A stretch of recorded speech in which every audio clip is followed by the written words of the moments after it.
Class 7 chapter 6 science. जी हाँ student, आज की वीडियो क्लास 7 चैप्टर 6 जिसका नाम है फिजिकल एंड केमिकल चेंजेस, इसी से रिलेटेड आज के क्वेश्चंस आप लोगों से पूछे जाएंगे और मैं उम्मीद कर रहा हूँ कि आप लोग लाइव एक्टिव होते हुए सारे क्वेश्चंस को समझते हुए हर एक प्रश्न का उत्तर जरूर दोगे।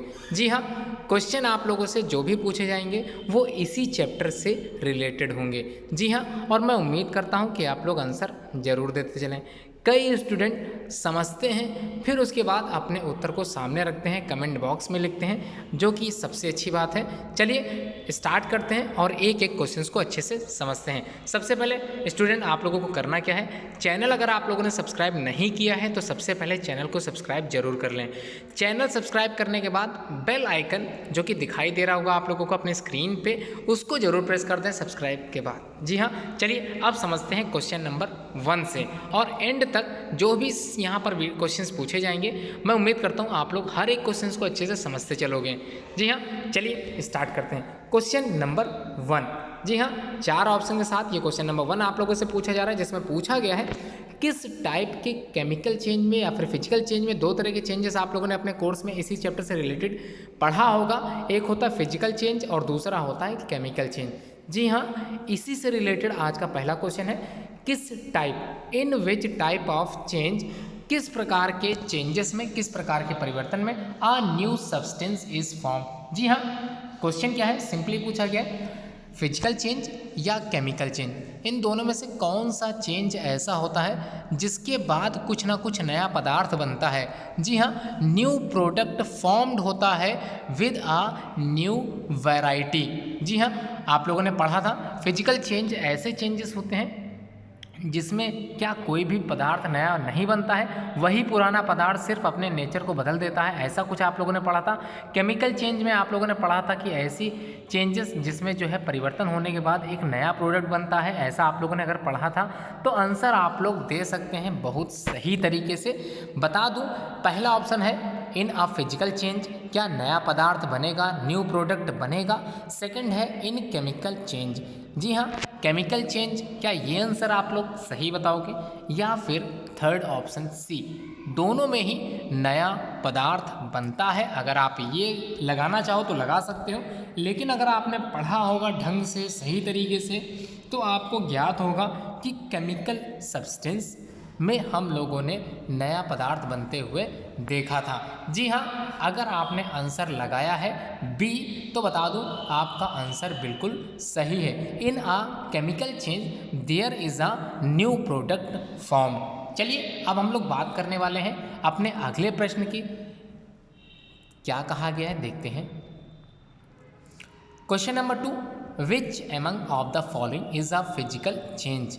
आपके सामने स्क्रीन पे कुछ एग्जाम्पल्स दिखाए जा रहे हैं, आपको सिर्फ बताना है इन चारों एग्जाम्पल में कौन सा एग्जाम्पल फिजिकल चेंज का है। जी हाँ, इन चारों में कौन सा एग्जाम्पल फिजिकल चेंज का आपको लगता है। और फिजिकल चेंज होता क्या है मैं फिर से आपको बता दूं, ऐसे चेंजेस जिसमें कोई भी नया पदार्थ नहीं बनता। जैसे बात करें किस चीज़ की, बर्फ़ की बात करते हैं तो इसी से रिलेटेड समझा देता हूं एग्जाम्पल को, इसी संबंधित। सपोज कीजिए आपने वाटर, पानी को एक बकेट में रखा, सॉरी बकेट में ना रखे, आपने एक छोटे से बर्तन में रखा और उस बर्तन को आपने फ्रीजर के अंदर रख दिया। कुछ समय के बाद आपने देखा वो जो पानी था वो जम चुका था, मतलब उसने अपना जो आकार था वो परिवर्तित कर लिया। जी हाँ, पहले वो किस में था, लिक्विड फॉर्म में, अब वो किस में है, सॉलिड फॉर्म में। अब आप उसको बाहर निकाल लीजिए तो आपने क्या देखा, जो बर्फ जमी थी वो वापस पुनः अपनी अवस्था में आ गई, मतलब पानी से शुरुआत हुई थी और वापस अपनी अवस्था में आ गई। लेकिन केमिकल चेंज में ऐसा कुछ भी होता नहीं है। एक बार उसने अगर अपना चेंज आकार परिवर्तित कर लिया उसके बाद वो दूसरे वापस उसी फॉर्म में नहीं आ सकती। जी हाँ, इसे ही बोलते हैं केमिकल चेंज। ऑप्शन देख लेते हैं, 4 ऑप्शन में है, आपको बताना है कौन सा फिजिकल चेंज का ऑप्शन सही है। तो cutting a log of would in small pieces. Suppose कीजिए आपके घर में लकड़ियों का बना हुआ कोई चीज़ आती है, आप उसको क्या करते हैं बहुत ही स्मॉल पार्ट्स में काट देते हैं with the help off cutter machine या फिर विद द हेल्प ऑफ आरी आपके घर में अगर होती है, उससे आपने क्या किया, उस लकड़ी के जो आपके घर में मंगाया गया था सामान, उसको आपने छोटे छोटे आकार में काट दिया। तो आप लोग जानते ही होंगे, अगर आपने छोटे छोटे आकार में काट दिया, वापस पुनः आप लोग उसको एक साथ चिपका के उसको अच्छे से उसी तरह के फर्नीचर तैयार कर सकते हैं। क्या लगता है ये जो चेंज है पहला, क्या ये फिजिकल हो सकता है? चलिए पहले सारे ऑप्शन और देख लेते हैं। सेकंड है बर्निंग ऑफ वुड। अगर वही लकड़ी उसको आप जला देते तो ध्यान दीजिएगा, जलने के बाद क्या बनेगा, कोयला बनेगा, जलने के बाद क्या बनेगा, राख बनेगी, और वापस कोयला या फिर राख इसको आप पुनः वापस लकड़ी में परिवर्तित नहीं कर सकते।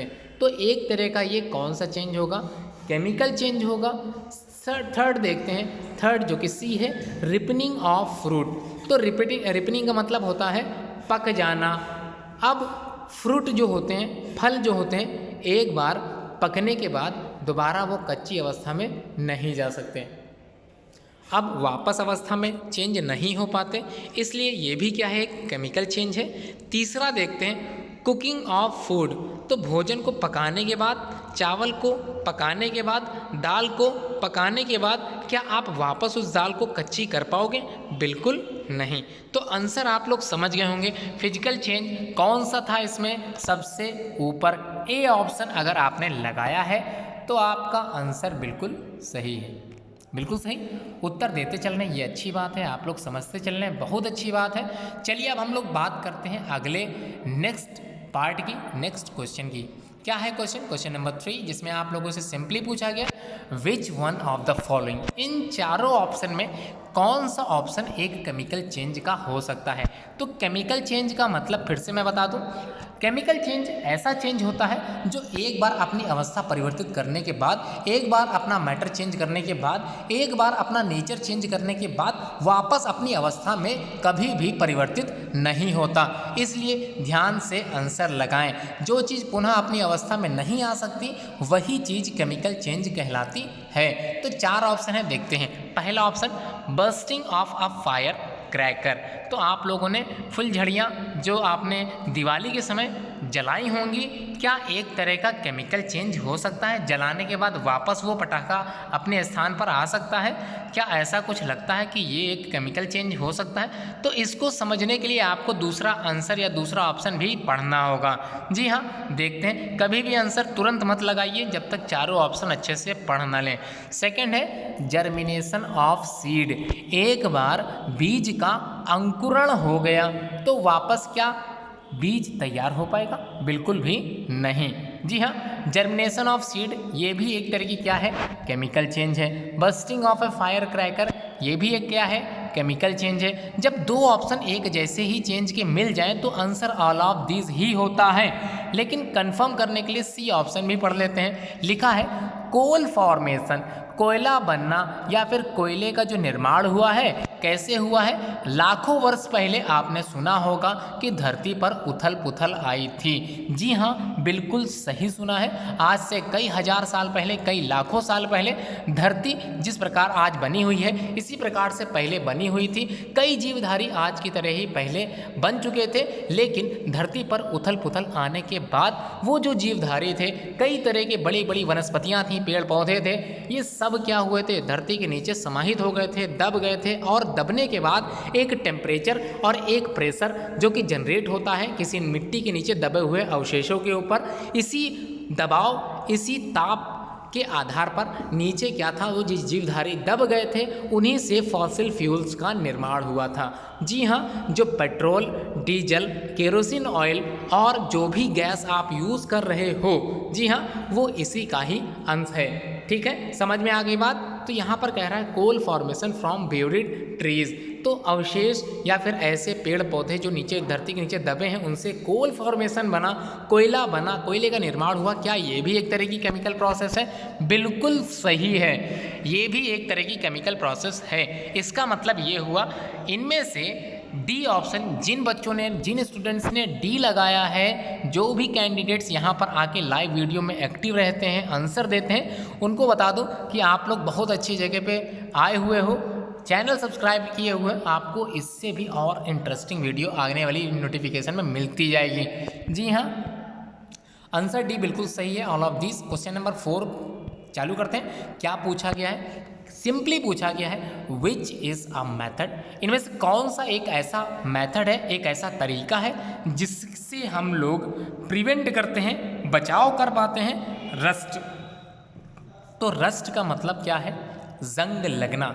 जी हाँ, लोहे पर आप लोगों ने देखा होगा जंग लग जाती है, और ये जंग लगती कैसे है ये भी आपने पढ़ा था। नमी पाकर और वायु की उपस्थिति में हमेशा लोहे पर क्या लग जाती है? जंग लग जाती है। इसी जंग को रोकने के लिए, प्रिवेंट करने के लिए हम लोग किस विधि का प्रयोग करेंगे? जी हाँ, कौन सा मेथड उपयोग किया जाता है बचाने के लिए लोहे को जंग से? जी हाँ, 4 ऑप्शन आपकी स्क्रीन पे है। क्रिस्टलाइजेशन पहला है, सेडिमेंटेशन दूसरा है, गैल्वेनाइजेशन तीसरा है, और चौथा नन ऑफ दिस। जी हाँ, अगर आप क्लास 10th में हैं तो आपके लिए ये ऑप्शन या फिर ये आंसर या फिर ये क्वेश्चन बहुत ही ज़्यादा इजी होगा, मैं ऐसी उम्मीद कर रहा हूँ। अगर आप भी इस वीडियो में एक्टिव हो तो आंसर समझ के सही दें। अगर आप क्लास 7th में हैं तो आप लोगों के कोर्स में तो गैल्वेनाइजेशन प्रोसेस बताई थी मैंने, आप लोगों को ध्यान भी होगा। अगर आप भूल गए हैं तो आप लोग परेशान मत होइए, तैयारी आपकी फिर से चालू कराई जा चुकी है मेरे द्वारा, और मैं उम्मीद करता हूँ इसी तैयारी के साथ आने वाली वीडियोस में भी आप लोग एक्टिव जरूर रहेंगे। तो गैल्वेनाइजेशन एक प्रोसेस होती है जिससे हम लोग रस्ट को जिससे हम लोग आयरन को बचाते हैं, प्रिवेंट कर पाते हैं, किससे? रस्ट से। जी हाँ, गैल्वेनाइजेशन आंसर अगर आपने लगाया है तो बिल्कुल सही है। क्वेश्चन नंबर 5, तो क्या है क्वेश्चन नंबर 5 समझते हैं। How crystals of pure substances are obtained. तो क्रिस्टल किसी भी प्योर सब्सटेंसेस के ऑब्टेन्ड किए जाते हैं किस प्रोसेस के द्वारा? तो क्लास 6 में आप लोगों ने भी पढ़ा होगा, 7th में भी आप लोगों ने पढ़ा होगा, 5th क्लास में भी सेपरेशन ऑफ सब्सटेंसेस वाला चैप्टर था। आप लोगों को अगर याद होगा तो ये अच्छी बात है, नहीं याद है तो कंफ्यूज मत हो, परेशान मत हो। वीडियो आप ही लोगों के लिए तैयार की जाती है, हर एक पॉइंट को मैं समझाता चलता हूँ, चाहे आप लोग किसी भी क्लास में क्यों ना हो। तो how crystals of pure substances, किसी भी प्योर सब्सटेंसेस के क्रिस्टल को प्राप्त करने के लिए कौन सा तरीका अपनाया जाता है? पहला ऑप्शन है बाई क्रिस्टलाइजेशन, दूसरा है बाई क्रोमेटोग्राफी, तीसरा है बाई पेप्टाइजेशन, और डी है by all of these method. तो ऑल ऑफ दीज मेथड क्या हो सकता है आपको ऐसा लगता है? तो बता दूं, ऑल ऑफ दीज तो बिल्कुल नहीं है। नाम से लग रहा है किस चीज़ का निर्माण किया जा रहा है? क्रिस्टल का। तो आंसर क्या होगा? जी हाँ, आंसर आपने अगर क्रिस्टलाइजेशन लगाया है तो आंसर तो बहुत ही ज़्यादा ईजी था। मतलब क्रिस्टल बनाने के लिए हम लोग क्रिस्टलाइजेशन प्रोसेस का तरीका आजमाते हैं। जी हाँ, अब आपसे क्वेश्चन पूछ रहा है सिंपल। क्या क्वेश्चन पूछ रहा है? What is the formula of rust. जी हाँ, जो जंग लग गई थी आपके लोहे पर वो एक तरह का केमिकल चेंज था। जी हाँ, लोहे पर जंग लगना is a type of chemical change. समझ में आ गया? जंग जो लगा है एक तरह का केमिकल फॉर्म्ड सब्सटेंस होता है और उसका केमिकल फॉर्मूला आपको बताना है। जी हाँ, ए ऑप्शन में Fe2O3, Fe मतलब यहाँ पर आयरन है, O का मतलब होता है ऑक्सीजन, और केमिकल फार्मूला बनाते समय आप लोगों को याद कराया गया था, समझाया गया किस प्रकार से आप लोग केमिकल फार्मूला बना सकते हो। जी हाँ, छोटी क्लासेस में अभी तो डायरेक्टली आप लोगों को वैलेंसी नहीं बताई जा रही है, लेकिन आने वाले समय में आप लोगों को वैलेंसी जरूर बताऊँगा। समय मिलते ही आप लोगों को हर एक पॉइंट जो कि केमिस्ट्री से रिलेटेड होगा मैं समझाता चलूँगा, जिससे आप लोग और भी ज़्यादा केमिस्ट्री के प्रति रुचि लेते चलें। चलिए देखते हैं, केमिस्ट्री में फॉर्मूला पूछा गया है रस्ट का, आयरन पर लगने वाली जंग का फॉर्मूला क्या होता है। जी हाँ, अगर आपने आंसर लगाया है Fe3O4 तो बता दूं आपका आंसर शायद हो सकता है गलत हो जाए, इसलिए Fe2O3 ही सही माना जाएगा क्योंकि ये एक फॉर्मूला होता है जंग का। चलिए अगला प्रश्न, प्रश्न संख्या 7, जिसमें आप लोगों से पूछा जा रहा है व्हाट विल हैपन, क्या होगा जब कार्बन डाइऑक्साइड गैस को गुजारा जाए लाइम वाटर की उपस्थिति में। तो लाइम वाटर का फार्मूला आप लोगों ने पिछली क्लास की वीडियोस में जाना था, याद आ गया आप लोगों को, तो ये अच्छी बात है।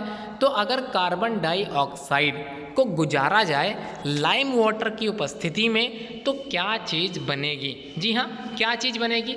4 ऑप्शन स्क्रीन पे हैं। पहला है कैल्शियम कार्बोनेट बनेगा, दूसरा लाइम वाटर टर्न्स हो जाएगा मिल्की सब्सटेंस में जिसको एक तरह का प्रेसिपिटेशन बताया जाता है, या फिर दोनों ही चीज़ें का निर्माण होगा बोथ ऑफ दीज, या option 4 D none of these. तो बता दूं, अगर आपने आंसर लगाया है सी बोथ ऑफ दीज तो बता दूं केमिकल सब्सटेंस जो कि यहाँ पर CaOH का होल ट्वाइस लाइम वाटर की बात की जा रही है in the presence of carbon dioxide gas की उपस्थिति में, अगर उसको क्या किया जाए तो यहाँ पर क्या कराया जाए, रिएक्ट कराया जाए, तब क्या होगा? तब जाहिर सी बात है कैल्शियम कार्बोनेट के साथ एक लाइम वाटर जो कि टर्म्स हो जाता है मिल्की में वाइट प्रेसिपिटेट बनता है। वाइट का मतलब यहाँ पर मिल्की प्रेसिपिटेट बनता है। तो बिल्कुल आपने उत्तर सही लगाया है अगर बोथ ऑफ दिस आपने सेलेक्ट किया है। क्वेश्चन नंबर 8 सिंपली पूछा गया आयरन पिलर। जी हाँ, लोहे की पिलर का यहाँ पर बात की जा रही है। Iron pillar near the Qutub Minar. जी हाँ, कुतुब मीनार जो कि दिल्ली में है, फेमस है अपने पिलर के लिए, आयरन पिलर के लिए कुतुब मीनार जो कि दिल्ली में है प्रसिद्ध है फॉलोइंग फैक्ट्स के लिए। Which of these fact is responsible for its long stability. तो कुतुब मीनार अगर आपने देखी है तो ये आप लोगों के लिए बहुत ही आकर्षण का विषय है, आकर्षित विषय है, आप लोगों के लिए बड़ा ही इंटरेस्टिंग विषय है कि इसके बारे में कुछ फैक्ट भी आप लोगों ने पढ़े होंगे, जाने होंगे, और कुतुब मीनार को देखते हुए आप लोगों के दिमाग में कई तरह के प्रश्न आए होंगे। जी हाँ, उन्हीं प्रश्नों की बात कर रहा हूँ मैं यहाँ पर। तो आयरन पिलर, लोहे की जो पिलर थी, बगल में लगी हुई कुतुब मीनार से एक लोहे की पिलर आप लोगों ने देखी होगी, किस चीज़ के लिए फेमस है? Responsible for long it's long stability. तो 4 ऑप्शन हैं, चलिए देखते हैं कौन कौन से। Option A, it is more than 7 metres high. क्या आपको लगता है वो 7 मीटर्स हाई हो सकता है? It weighs about 6000 kilogram. आपको लगता है कि उसका भार 6000 किलो हो सकता है? या फिर it was built more than 1600 years ago. उसका निर्माण 1600 साल पहले हुआ था। या फिर it has not rusted after such a long period. मतलब उस लोहे की छड़, उस लोहे की पिलर पर आज भी जंग नहीं लग पाई है, ऐसा आपको लगता है। अगर आप कुतुब मीनार देखने गए हैं, दिल्ली गए हैं, कुतुब मीनार नहीं देखा है तो फिर से दिल्ली ज़रूर जाएं और कुतुब मीनार को ज़रूर देखें, तब आपको फैक्ट पता चलेगा। और वो फैक्ट है डी, बिल्कुल लोहे की उस पिलर जो कि नमी में भी आज भी वहाँ पर है, आज भी वहाँ मौजूद है, फिर भी उसमें लोहे पर जंग नहीं लगी है फॉर अ लॉन्ग पीरियड से। जी हाँ, it has not rusted after such a long period. तो जाइए और ज़रूर देखिए। चलिए अब हम लोग बात करते हैं अगले प्रश्न, क्वेश्चन नंबर 9 की, जिसमें आप लोगों से सिंपली पूछा गया है गैल्वेनाइजेशन प्रोसेस। तो ये तो याद होगा, क्लियर याद होगा, अभी आप लोगों ने आंसर दिया भी है। तो क्वेश्चन नंबर 9, गैल्वेनाइजेशन प्रोसेस एक ऐसी प्रोसेस है जिसका इस्तेमाल किया जाता है to prevent the rusting of which one of the following. तो किस चीज़ की रस्टिंग के लिए गैल्वेनाइजेशन प्रोसेस का इस्तेमाल किया जाता है? किस मेटल पर जंग लगती है उसी को जंग से बचाने के लिए हम लोग गैल्वेनाइजेशन प्रोसेस का इस्तेमाल करते हैं। 4 ऑप्शन में से किस मेटल की बचाने के लिए, किस मेटल को बचाने के लिए जंग से हम लोग इस गैल्वेनाइजेशन प्रोसेस का इस्तेमाल करते हैं? ऑप्शन ए आयरन है, ऑप्शन बी जिंक है, ऑप्शन सी एल्यूमिनियम है, and the last option is copper. तो क्या लगता है इन चारों में किस पर जंग लगने की संभावना सबसे ज़्यादा है? फिलहाल तो मेटल जितने भी होते हैं सब पर कुछ ना कुछ लगता है, खराब होता है मेटल, लेकिन जो रस्ट की बात की जा रही है, जो जंग की बात की जा रही है, उसको हम किस मेटल को बचाते हैं? तो अगर आपने उत्तर आयरन दिया है तो बता दूं बिल्कुल सही उत्तर आपका है क्वेश्चन नंबर 10, जो कि सिंपली पूछा क्या गया है, समझते हैं। पहेली एंड बूझो, ये 2 किरदार हैं आपकी NCERT बुक में। जी हाँ, अगर आप साइंस NCERT की बुक पढ़ते हैं तो आपको पता होगा कि उसमें 2 किरदार तो हमेशा दिखते ही रहते हैं, उनकी समस्याएं आती ही रहती हैं और उन समस्याओं का निवारण वो लोग आपस में करते भी रहते हैं। जी हाँ, पहेली एंड बूझो। जी हाँ, अब हम लोग बात करते हैं पहेली क्या कहती है। Paheli's mother made a concentrated sugar syrup by dissolving sugar in hot water. Water. जी हाँ, पहेली की माता ने क्या बनाया? कॉन्सेंट्रेटेड शुगर सिरप बनाया। कैसे बनाया? डिज़ोल्व करके, चीनी को घोल के इन हॉट वाटर में। जी हाँ, गर्म पानी में। तो अब यहाँ पर कॉन्सेंट्रेटेड क्या होता है इसको समझते हैं। चलिए, आप लोगों ने क्या देखा होगा?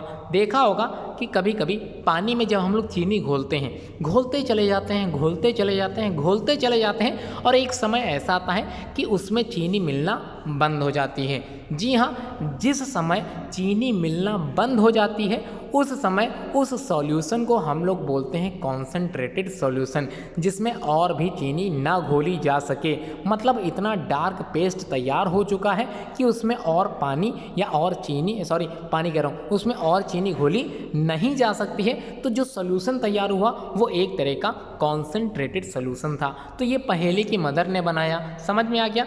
ऑन कूलिंग, ठंडा करने के बाद crystals of sugar got separated.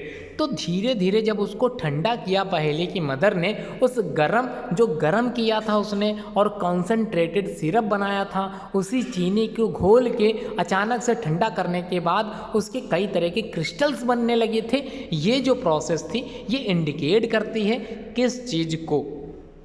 जी हाँ, ये इंडिकेट करते हैं किस चीज़ को? 4 ऑप्शन आपके स्क्रीन पे। चलिए, समझ में तो आ गया क्वेश्चन में तो कोई डाउट नहीं। डाउट हो तुरंत पूछें। पहला ऑप्शन, क्या ये एक तरह की फिजिकल चेंज है दैट कैन बी रिवर्स्ड? मतलब एक तरह की फिजिकल चेंज है और वापस अपनी पुनः अवस्था में पहुँच जा सकता है। क्या हो सकता है ऐसा? हो भी सकता है, बिल्कुल हो सकता है। चलिए पहले पढ़ लेते हैं सारे ऑप्शन। बी ऑप्शन देख लेते हैं। क्या एक तरह का केमिकल चेंज है दैट कैन बी रिवर्स्ड? एक ऐसा चेंज जो रिवर्स हो जाए, वापस अपनी पुनः स्थिति में पहुंच जाए, क्या ये सही होगा? या फिर एक फिजिकल चेंज है that can not be reversed, मतलब वापस पुनः अपनी अवस्था में नहीं पहुंच सकता लेकिन एक फिजिकल चेंज है। या फिर डी, केमिकल चेंज है जो परिवर्तित नहीं हो सकता, एक बार क्रिस्टल बन गए उसके बाद हम लोग उसको गला के किसी भी प्रकार से हम लोग लिक्विड में नहीं तैयार कर सकते। क्या ये सही होगा आपको लगता है? चलिए बता दूं, अगर आपने उत्तर दिया है क्या ए फिजिकल चेंज जो कि रिवर्स्ड हो सकता है, तो बता दूं चीनी को पानी में घोलने के बाद उसमें अच्छे से मिलाने के बाद आप लोग वापस पुनः चीनी को प्राप्त कर सकते हो, क्योंकि चीनी को पानी में घोलने की जो प्रोसेस होती है वो एक तरह की फिजिकल प्रोसेस है और इसको पुनः वापस प्राप्त किया जा सकता है। जी हाँ, एक तरह की फिजिकल प्रोसेस है, दे कैन बी रिवर्स। ठीक है, आगे बढ़ते हैं। क्वेश्चन नंबर नेक्स्ट है जो कि फिल इन द ब्लैंक्स के रूप में आप लोगों से पूछा जाएगा और इसके आंसर भी आप लोगों को देता चलूँगा जिससे आप लोग और ज़्यादा इंटरेस्ट लेते चलो, ऐसी ही वीडियोस में आगे बने रहो, इसलिए आंसर भी देता चलता हूँ। अगर कोई आंसर आप लोग नहीं दे पा रहे हो, सक्षम नहीं हो पा रहे हो आंसर देने में, तो बता दूँ कन्फ्यूज़न होने की आवश्यकता नहीं है, कोई भी कन्फ्यूज़ बिल्कुल मत होए, हर एक पॉइंट को मैं समझाता चल रहा हूँ, इसलिए समझते जरूर चलें। Fill in the blanks, question number 1 क्या पूछा है, आइए देखते हैं। आंसर इस बार नहीं दिखाने वाला, मैं सिर्फ बताने वाला हूँ। थोड़ा सा पिछली वीडियो में मिस्टेक हो गई थी, मेरा आंसर मैं दिखा देता था, अब थोड़ा सा सोच के चलूँगा जब प्रॉपर टाइम आपको मिल जाएगा। तो पहला question, changes that lead to the formation of new substances are called. तो कौन से चेंजेस ऐसे होते हैं जो फॉर्म करते हैं न्यू सब्सटेंसेस को, इसे ही हम लोग कौन सा चेंज बोलते हैं? 2 ऑप्शन देता हूँ। 2 ऑप्शन का मतलब मैं सिंपली बता देता हूँ। चेंजेस बेसिकली 2 तरह के होते हैं, एक होता है फिजिकल चेंज, एक होता है केमिकल चेंज। फिजिकल चेंज में कोई भी न्यू प्रोडक्ट नहीं बनता, केमिकल चेंज में प्रोडक्ट हमेशा क्या होते हैं, न्यू बनते हैं। जी हाँ, बिल्कुल सही अगर आपने केमिकल लिखा है। Chemical change right answer. Question number 2 क्या पूछा गया, चलिए देखते हैं। Melting of candle wax.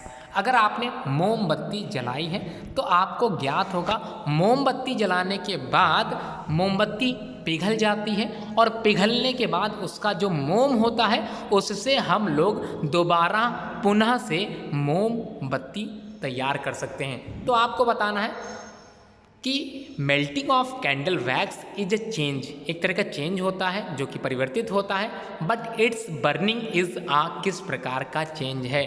तो आपको ज्ञात होगा मोमबत्ती जलाई, जलाने के बाद आपने थर्मल एनर्जी प्राप्त की, मतलब कुछ गर्माहट आपने प्राप्त की।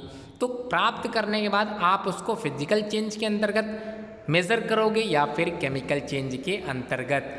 तो क्या लगता है आंसर, अगर आपने केमिकल दिया है तो बिल्कुल सही है, क्योंकि यहाँ पर फिजिकल चेंज के साथ ये एक केमिकल चेंज भी होता है, क्योंकि मोमबत्ती जलने के बाद मोम को हम पुनः मोमबत्ती के रूप में कन्वर्ट करते हैं, जो कि एक फिजिकल प्रोसेस है, जबकि जो हमने गर्माहट प्राप्त की वो एक तरह का क्या था, केमिकल चेंज था। बिल्कुल सही, अगर आपने उत्तर दोनों दिया है आंसर बिल्कुल सही है आपका। Next question number 3, energy is dash in the formation of curd from milk. तो energy is dash in the formation of curd from milk. तो दूध से दही बनने की एक प्रोसेस थी, आप लोगों को पता होगा। कई तरह के बैक्टीरिया क्या करते हैं, दही को जमाने के लिए प्रयासरत रहते हैं। लैक्टिक एसिड कन्वर्ट जो था, यहाँ पर एसिड कन्वर्ट हो जाता है लैक्टोबैसिलस के द्वारा। बिल्कुल यहाँ बात की जा रही है, आंसर एनर्जी को ही पूछा जा रहा है कि एनर्जी इज इवॉल्व होती है during the formation of curd from milk. Answer थोड़ा सा टिपिकल था आप लोगों के लिए, मैं मान सकता हूँ, लेकिन ऐसे सारे क्वेश्चंस तो बिल्कुल नहीं होंगे जो एकदम बहुत ज़्यादा आप लोगों के लिए कठिन हो। तो इजी भी तो मिल रहे हैं, कुछ चीज़ें नई सीखने के लिए मिल रही है, इसलिए सीखते सब कुछ चलें, पूछते सब कुछ चलें। आगे बढ़ें, क्वेश्चन नंबर 4 पे चलें। चलिए चलते हैं। क्वेश्चन नंबर 4 बड़ा अच्छा दिया है, बहुत इजी है। अ ब्राउन लेयर फॉर्म, एक ब्राउन लेयर फॉर्म होता है when an iron article is left exposed in an open area is called. तो आपने लोहे पर कुछ जमा हुआ देखा था जिसका रंग था ब्राउन कलर का, वही ब्राउन लेयर की बात की जा रही है जो जम जाती है उस लोहे के ऊपर। अगर उस लोहे को आप लोग नमी के साथ ऑक्सीजन की उपस्थिति में खुला छोड़ देते हैं तो उस लेयर का नाम क्या है? उत्तर दे दीजिए, टाइम मिलेगा, देते चलें उत्तर। चलिए उत्तर दे दिया, सफिशिएंट टाइम मिल गया। अब मैं बता देता हूँ, अभी तक आप लोगों ने कई तरह की प्रोसेस सीखी थी, जैसे गैल्वेनाइजेशन प्रोसेस जो प्रिवेंट करती थी किसी चीज़ को किसी मेटल के रूप में। तो आप लोगों ने आंसर जो दिया बिल्कुल सही दिया है, रस्ट ही इसका आंसर है। जी हाँ, आगे बढ़ता हूँ। क्वेश्चन नंबर 5 जो आपसे पूछा जा रहा है, the brown layer deposited on an iron nail dipped कर दिया जाए इस कॉपर सल्फेट सोल्यूशन में इज ड्यू टू। तो क्या होगा? The brown layer deposited of an iron nail dipped कर दिया जाए कॉपर सल्फेट सोल्यूशन के साथ, तब क्या होगा? तब बताता हूँ क्या होगा। आयरन कन्वर्ट हो जाएगा, किस में कन्वर्ट हो जाएगा? कॉपर मेटल में, मतलब उसके ऊपर कॉपर की एक परत चढ़ जाएगी, क्योंकि यहाँ पर सोल्यूशन किसका था? कॉपर सल्फेट का। और आयरन क्या करेगा? कॉपर सल्फेट से कॉपर को बाहर कर देगा। और समझ में आ गया आगे क्या होगा? जी हाँ, बिल्कुल सही प्रोसेस है। आगे बढ़ते हैं question number next, question number 6 पे।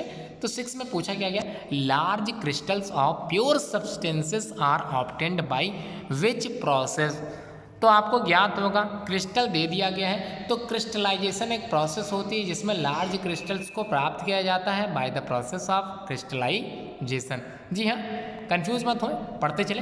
अब आप लोगों के सामने कुछ टर्म्स पूछे जाएंगे, कुछ स्टेटमेंट्स पूछी जाएंगी जिसको आपको बताना है, या तो वो ट्रू होंगी या फिर वो फॉल्स होंगी।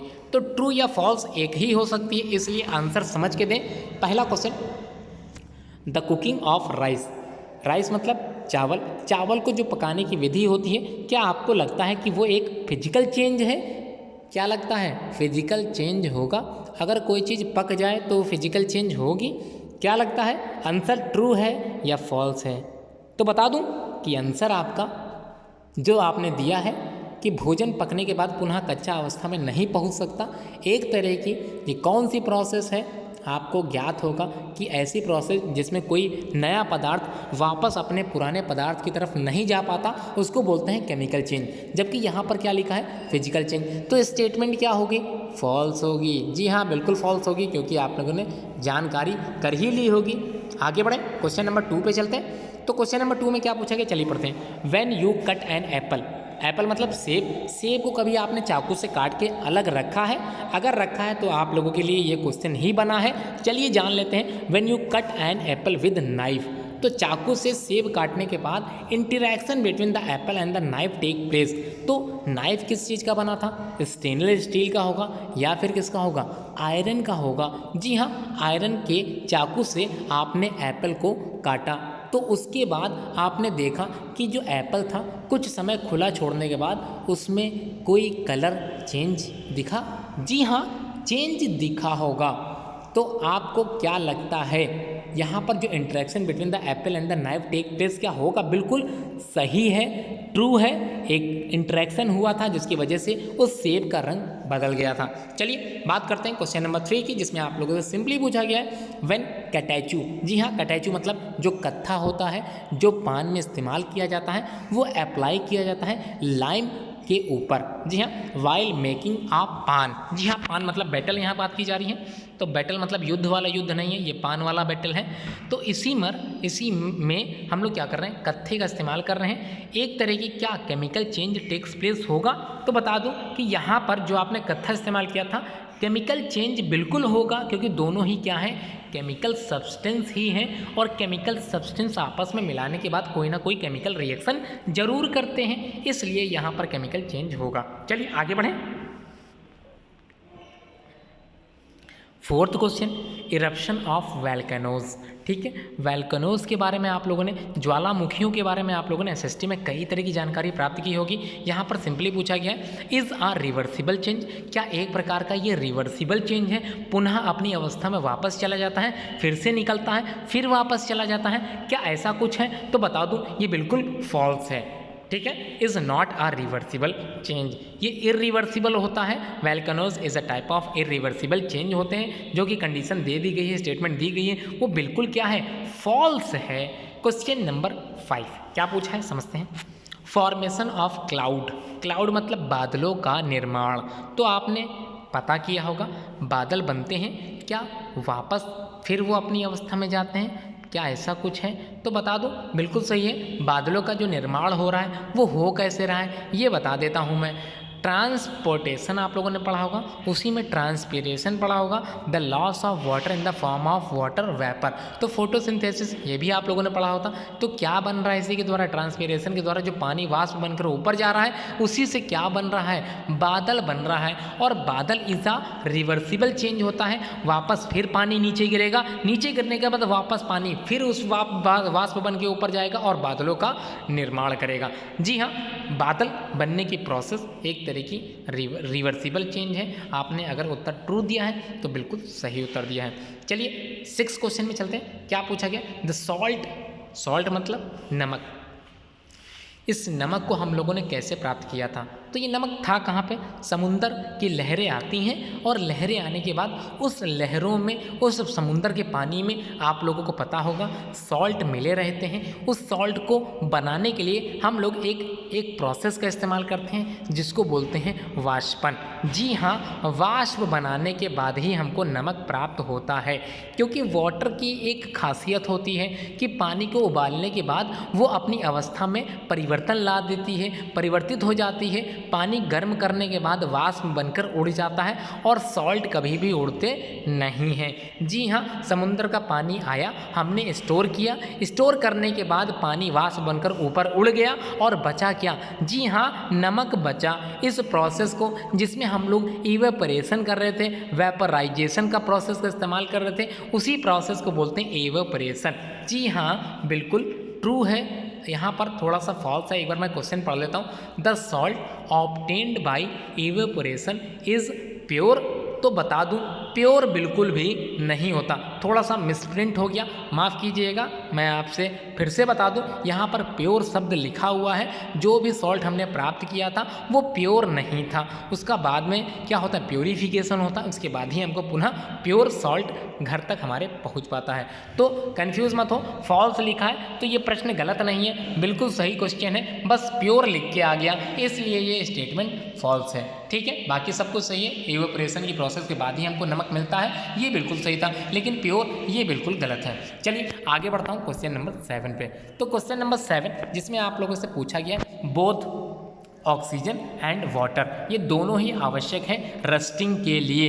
तो जंग तभी लगेगी जब ऑक्सीजन के साथ नमी भी हो, नमी मतलब वाटर भी होना चाहिए। अगर लोहे को आपने बाहर रख दिया है, ऑक्सीजन की उपस्थिति में रख दिया है, तब तो उसमें जंग नहीं लगेगी। लेकिन अगर उसी आयरन को, उसी आयरन की छड़ को, उसी आयरन की बनी हुई वस्तु को अगर आप पानी के नज़दीक रख देंगे, नमी के नज़दीक रख देंगे और ऑक्सीजन की उपस्थिति में, वो क्या होगी, जंग से समाहित हो जाएगी, उस पर जंग लग जाएगा। तो ये बिल्कुल भी ट्रू है, ये बिल्कुल ही ट्रू है, बिल्कुल सही बात कही गई है। क्वेश्चन नंबर 8 जिसमें पूछा जा रहा है इन अ केमिकल चेंज, तो किसी केमिकल चेंज में न्यू सब्सटेंस बनते हैं, प्रोड्यूस होते हैं। किसी भी केमिकल चेंज में न्यू सब्सटेंस प्रोड्यूस होते हैं। क्वेश्चन समझ में आ गया? दो तरह के चेंजेस होते हैं, physical change as well as chemical change. तो फिजिकल चेंज में तो आप लोगों ने पहले ही पढ़ लिया था कि कोई भी नया सब्सटेंस नहीं बनता है, जबकि केमिकल चेंज में जो भी नया सब्सटेंस बनता है वो अपना पुरानी अवस्था में नहीं परिवर्तित होता। इसी वजह से हम लोग बोलते हैं केमिकल चेंज। तो आंसर आपने क्या दिया है, ट्रू है या फिर फॉल्स है, ये आपको बताना है। अगर आपको लगता है बिल्कुल सही है तो बता दूं आप बिल्कुल सही हैं, ये स्टेटमेंट जो दी गई है बिल्कुल सही है। क्वेश्चन नंबर 9 देख लेते हैं जिसमें कुछ नहीं दिया गया है। इसका मतलब आज की वीडियो यहाँ पर समाप्त हो चुकी है। मैं उम्मीद करता हूँ आप लोगों ने सारी वीडियोस जो आप पहले इंटरेस्ट लेते आए थे, इस वीडियो में आप लोगों ने उतना ही इंटरेस्ट लिया होगा, समझ में सब कुछ आ गया होगा। कहीं कोई कन्फ्यूज़न है कॉपी में ज़रूर लिखते चले। जैसे ही विद्यालय खुलेगा सारे डाउट्स आप लोगों के क्लियर कराए जाएंगे। फिर भी आप लोग कमेंट्स में अपने डाउट्स ज़रूर लिखते चलें, व्हाट्सअप करते चलें। जो भी समस्याएं आप लोगों की केमिस्ट्री से रिलेटेड हों, जो भी समस्याएं आप लोगों की साइंस से रिलेटेड हों, सब कुछ लिखते चलें। मैं सबका जवाब देता चलूँगा और मैं उम्मीद करता हूँ आने वाली जितनी भी वीडियोस लाइव होंगी उसमें आप लोग इसी तरह से अपनी भागीदारी निभाते चलोगे, एक्टिव रहोगे और आगे भी अपने दोस्तों के साथ इस तरह की वीडियोस के लिंक को शेयर भी करते चलोगे। वीडियो पसंद आए तो लाइक ज़रूर कीजिएगा, चैनल सब्सक्राइब नहीं है तो सब्सक्राइब ज़रूर कीजिएगा। धन्यवाद।